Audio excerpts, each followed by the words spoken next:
You're talking about leaning into the light, and what is one of the fastest things is the speed of light.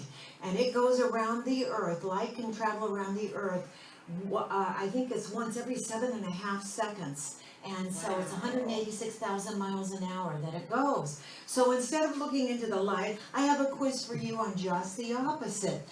I have a quiz where you can guess which is truly the true story of what I'm about to tell you. And number one is A, where Alexander Fleming, because sometimes things that go slow are good for us. It's not always we have to be so fast all the time. So sometimes slow is good, and these are things that happen slowly.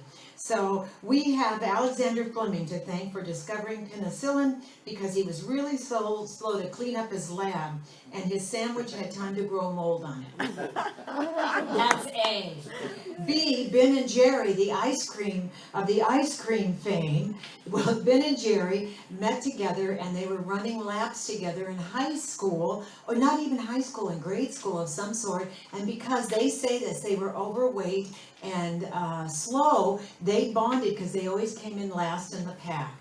And then C is, did Brad Pitt go into acting classes because he was slow to sign up for classes, and what he really wanted was metal shop, but the only thing left was acting class. So I ask A, Alexander Fleming, is that the truth? Or Ben and Jerry, is that the truth? Or Brad Pitt? Who has a guess? A. Fleming. A. It actually was Ben and Jerry. Oh. And they are the ones, they bonded in grade school because they were overweight and it was hard for them to run. And so they were the last of the running pack, and that's how they came up with Ben and Jerry's and that lifelong friendship as well.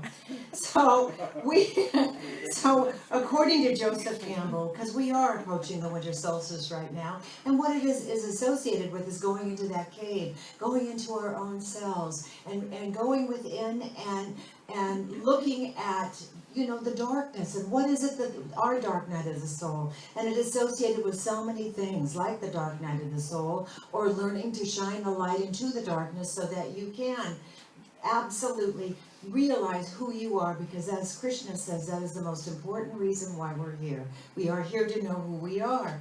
So the dark chamber of the heart, the dark night of the soul, all of those refer to not only the darkness, but also what the pagans way back when believed, that in the darkness they had to do a lot of prayers. They had to do a lot of things to bring back the light, because the light is at its lowest point, and so they would burn things on the hills and pray to the wheat, the grass, the sky, the rain, anything to make sure and to ensure that the light would come back. Now it's interesting, this was like 1,500 years before Christ. And in that time, I always thought that the god Mithra, who the pagans also was the sun god, Mithra was the name, and the god Mithra actually was right around the same time the Romans expanded their search and their recruiting system for Christianity. So Mithras, the sun god, was in competition with Christianity, and the pagans who were so used to doing certain things at certain times, like in winter, celebrating the dark time and everything else with pagan rituals, which are still exist today for the winter solstice, and all the solstices and equinoxes. But what happened is during that time, the Christians thought, aha, and so Mithra, they were in competition not only for getting them over to one side or another, but Mithra was supposedly born from a rock in a cave at December 25th. And so the Christians also, of course, this was proclaimed that the sun would come, the new sun would come, the light of the world would come, and he would also come from a virgin. And so, and that's what Mithras was supposedly too. He came from something that was non-existent into this lifetime. So there were a lot of coincidences that were born right at that time. And of course, that Jesus ended up traveling. We know from different reports, if you believe them, he traveled all over the world. He was gone for, like 26 years or something. No, he was 26 when he came back, but he was gone for years and years and years. And there are reports that he was in India and Europe and lots of other places looking for the truth of being. So he came back with a lot of teachings from the Buddha and Krishna and Mithra and the Romans and everybody else. So to the ancients it appeared, again, that as if the moon had stopped and the sun had stopped. And so they spent a lot of time putting their energy into having that come back. So the winter solstice means it is a crucial part of this natural cycle. And there are various cultures that still, as I said, celebrate the winter solstice. We do here because we're excited, because we're going into when it is dark. What did we do? In our society, we brought back the light. We brought back the light of the Christmas and the light of the Hanukkah candles. And it really follows the patterns of nature. Dr. Holmes wrote about the light, that at the moment of the winter solstice, light and dark are perfectly balanced. For ancient humans, the first months of winter were often difficult as it got darker and colder, and they became scared because they would go into famine. They had to kill all of the animals and everything and preserve them, because they knew in the colder countries that they had to have food throughout the winter years. So the light plays a significant role also in the Hanukkah story. And it's interesting that Hanukkah it happens at different times because of the Jewish calendar, but basically it happens now right around winter solstice this year, December 22nd. And what was so wonderful about their story, and it is that it dates back to the 2nd century BC, and that's when the Jews rebelled against the Greek Syrians, who had denied them the right to freely practice Judaism and demanded they pray to their Greek gods. And so the king's son, Antiochus IV, descended upon Judea, and today known as Israel, and he killed the Jews, and he destroyed their temple, and then he did terrible desecrating things like put the pig's blood on, which was totally offensive to the Jews, on the buildings. So Judah Maccabee, the son of a Jewish priest, is the one that rose up in his nobility and his integrity, and he fought back, and he defeated the Greeks, and he took back the temple. And what was so magical about all of this, to celebrate, they lit lamps in the temple, and they only had enough oil, they knew, for one night's worth of light. And what happened is magically, mystically, wonderfully, those lamps stayed lit for 8 days. And so they have the 9 candles of the menorah, which is the one candle, the shamas, lights the other 8 in honoring of this miracle of the light. So light means a whole lot to a lot of religions, and it means about enlightenment also, to lighten all the things up. So how does the Hanukkah story and all the winter solstice stories relate to us? Only as the stars of heavenly light comes to each one of us and lights the candle of our own being, are we to understand who we are. And who we are is the light of the world. We've come here to be the light of the world. But how do we do this? How do we become the light of the world? The wise men followed the star to Bethlehem, and they sought the light there, and they found it in the Christ. And Maccabees found justice by lighting the candles in the temple, which was lighting who they were in spirit. And so what happens is we don't have the wise men right now, and we don't have the Maccabees right now to enlighten us in our lives. So how do we retain that light? How do we come and absolutely remain immersed in that which we are, the energy of the light and good and love? Well, in the science of mind, we think of the light as the aspect of the divine. And think back to when you had a big challenge, and you were in the dark, confused, uncomfortable, and you found someone who came to you and helped you become enlightened. They were there to help you. And so the light not only is for us to recognize who we are, but reflect who we are in others, because it takes a village, as I say. It takes a community, it takes a world of good to recognize the light, and so that we may become even brighter in our lives to go past these obstacles. And that's why we come to centers. That's why we listen to spiritual uplifting things, because we want to know that that light that is greater than we are is there, and that our candle adds to that light. I say, if you don't let your little light burn, then you are doing an injustice, not only to yourself, but the world. The world is a darker place when you don't stay in the light and stay in the good and reach out beyond yourself. So why can you experience what we can do is, I know what we can do to move from one thing to the other is to move beyond the experience of not being in this light. And how you can do this is, and this is an assignment for you too, is think of a quality, whether it's love, joy, light, wisdom that you would like to have this week, or something that even material, like prosperity or more, love in your life or whatever it is. Think of it, write it down, let it go, and I am guaranteeing you're going to find a person who comes up to you and tells you and asks you how they can get that back in their lives. And what's so great about this is then you realize, because it's an inside job, that you had it within you all the time, that quality you are seeking outside of yourself. When someone needs that from you, you realize you reach deeper and you confront them. Not confront them, comfort them in greater ways than they ever had before. And not only that, it's comforting to you. Know that you that pull from your wisdom. I don't, if I had to do it, I've said this before, if I had to do it all over again, I'd never give my kids one answer.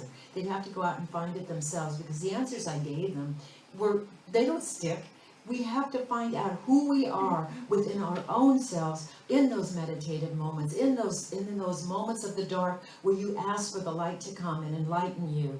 So, A Course in Miracles says that you are the light and it is time to rejoice. Ernest Holmes says, it is in this day in which we now are living that we must choose what path we are to follow. Shall we live in the fear of the faith? Shall we live in confusion, or in the peace that comes from a deep and abiding conviction that there is a power greater than we are?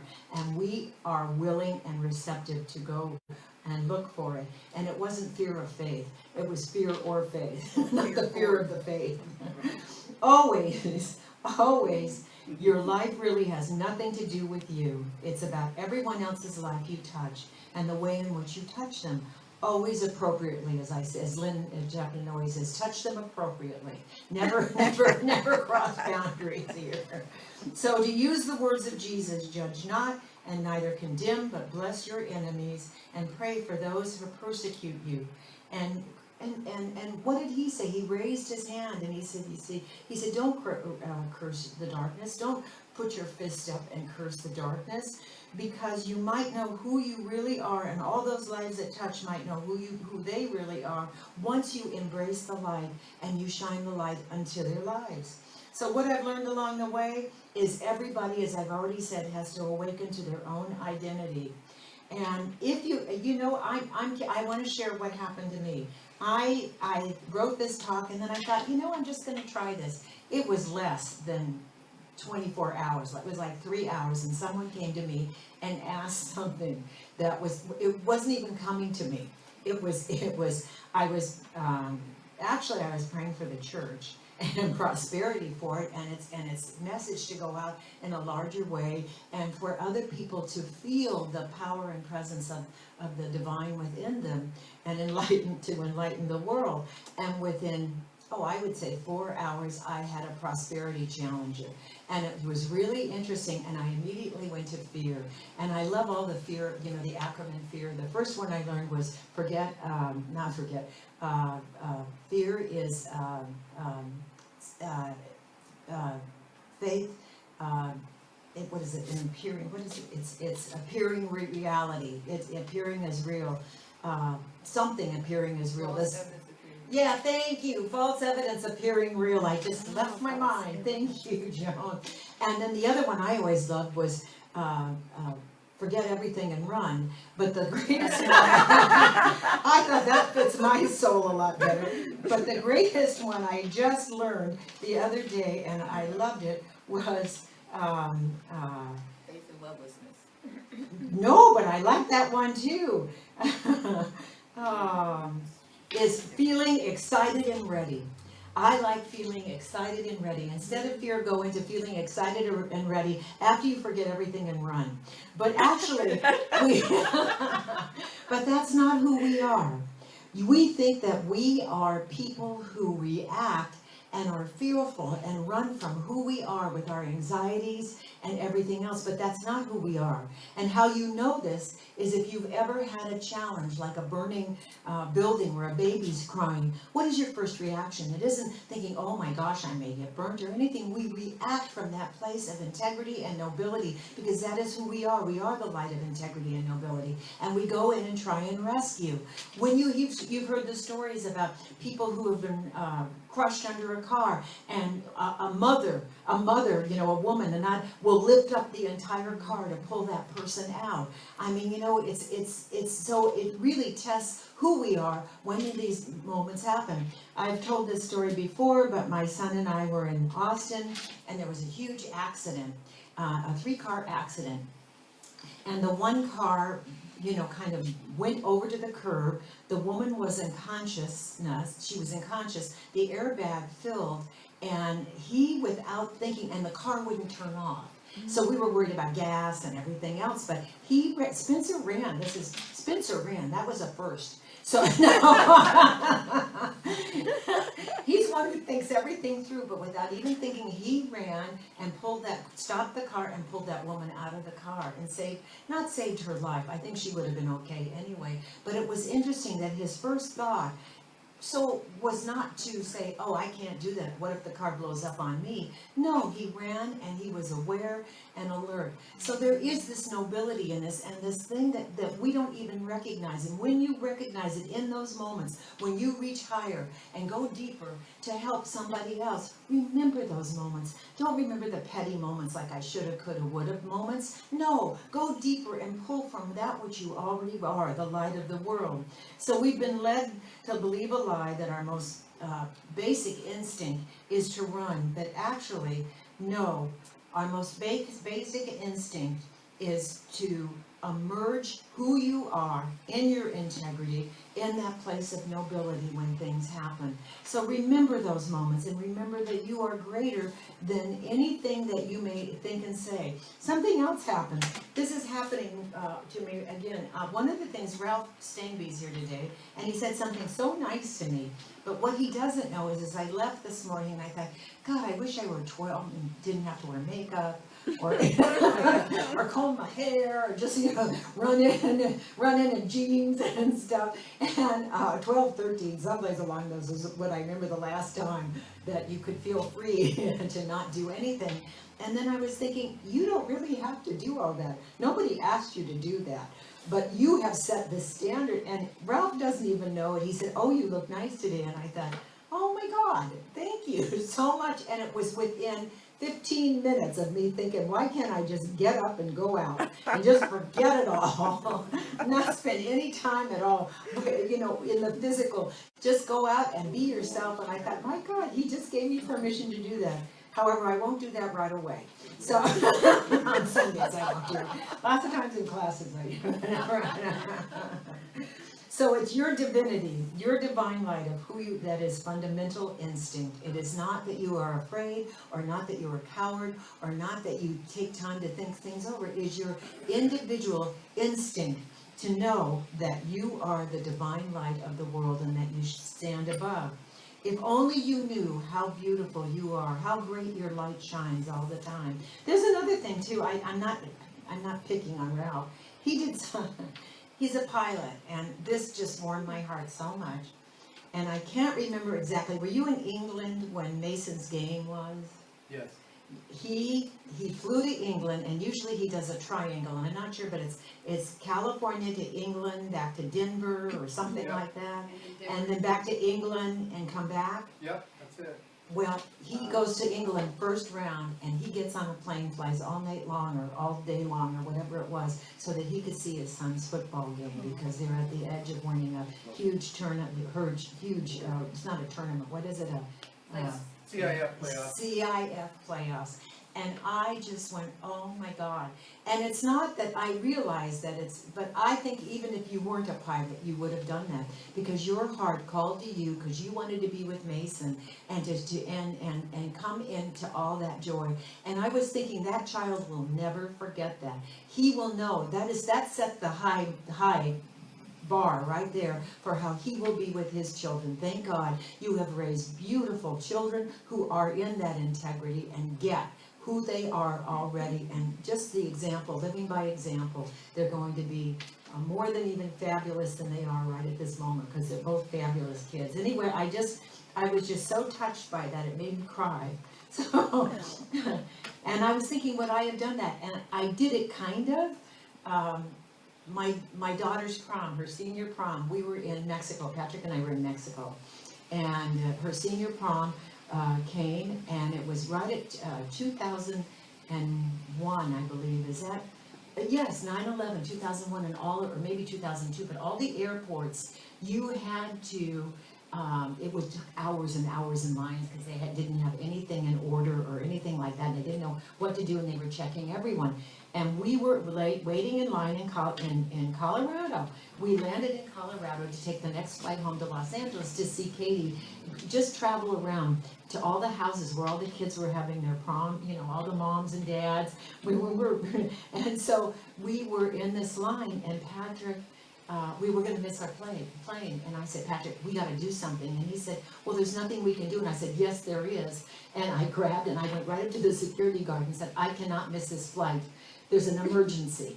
And so they said, oh, okay. And it would have been hours. We would have been hours late. And they got me to the top of the line. It's not the same thing, but it was like all of a sudden, it was more important to me than being nice or anything else. And sure enough, we got there for the first house to see all the kids all dressed. And then we traveled around to all the different houses with the girls in the limo and stuff. Not the same, but I understood when I read that how important it was to you and to Mason and Gina.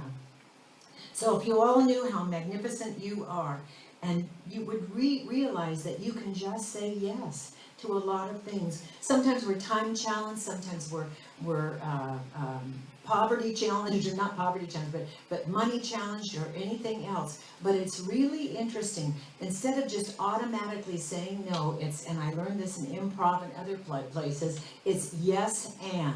Because yes and leaves the door open. So if someone asks something of you, you can say, yes, let me think about this. Don't just close it off. Reach into your place that is higher than you are, to come and give you the time, the energy, whatever it takes to accomplish something that you think is a valuable thing to accomplish, to let your little light shine, because it's never, again, like the other person. It's about you coming into you and being that powerful light unto the world. So you'll be surprised once you know this. If you only knew, again, how you are noble, you are divine, you are the light of the world, you'll be surprised and able to come up with the energy and everything else. I did, this is another thing too, I have a criteria. I'm invited to things and I think, wait a second. And usually I failed, I don't want to say I failed anything, but I failed mornings. And so I have to, not anything before 10, forget. No, I'm just kidding. But Lynn, Reverend Lynn, Chaplain Noe, Buzz's wife, invited me to hear her talk last week here at Spanish Hills. And it started at 7 in the morning, which means I had to get up at 6 in the morning. And I got up and I said, okay, I wanted to just curl back up. I think it was raining that day, and it was just, I love the rain. We've had it so little these last few years, so I just embrace it, and I just love being all cuddled up and listening to it. And so the alarm goes off, and I say, my criteria is, if this were my family, what would I do? I would go.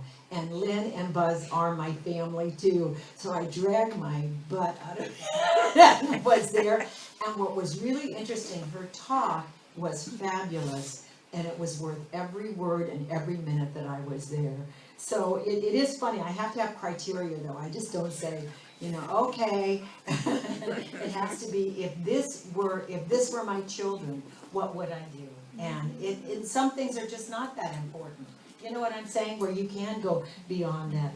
So when you leave today, know that you are nobility, that you can save the baby, you can pull the car off, you can save other people's lives, and you can shine your light into the darkness, illuminating others just by being in their presence. You don't have to say anything, you don't have to teach anything, you don't have to bend or create something, you just are. You can be just who you are. And that light just permeates. There's some guy, I think in India, that all he does is, he's worldwide famous now, all he does is come on stage and stare at you. And that's pretty interesting to me. He just stares. And people start crying and everything else. It was interesting, Rob Scheindlinger was here last week, and he talked about, mental health is just as important as physical health. And he's a new neighbor that lives across the road from me. And what was so interesting is I went over, because he said, if you would like, I would, come and speak and do something at your church. And I said, great. And I walked in expecting, okay, I'm going to take notes, and then we'll go and we'll get. He just opened his mouth, and he's very fully present with you. People who were there, I got very compassionate, very fully present with you. And I'm at the table, and I don't even know these people that well, really. I mean, we exchanged Christmas cards and stuff. And all of a sudden, I just started sobbing. And I thought, this is horrible. I wanted to sob. I didn't, but tears started. And I thought, Pam, all he did was say, how are you? But his presence alone just deepened me. We were with Swami once a month. I don't know how often you get to see him, but we were with Swami S. He's here once a month. And half of what he says sometimes I can't understand. But I look at the book, and I also got that we're reading, and then I listen, and just his presence enlightens me, makes me feel lighter. It's wonderful just to be in his presence. And that's what happened with Ram Dass, too, when he came from India. People would just gather around him. Not, he'd look up every once in a while and say something, but honest to goodness, he would just gather crowds. Just his illuminated presence that lit everyone else up. And so, in this moment, how do we follow the star of the east? Where is the light of truth? And where the light of truth is when we follow that guiding light within, we harmonize with that. So many sages throughout the ages wrote about. Joni Mitchell summarized it in her eloquent song, Woodstock. We are stardust, we are golden, we are billion-year-old carbon, and we've got to get back to the garden. And so what I know for you is may the divine light shine in and through and as you throughout all the seasons of your life. Let there be light and enlightenment, and so it is, and blessed be. I love each and every one of you. God is the power. Yay! Yay.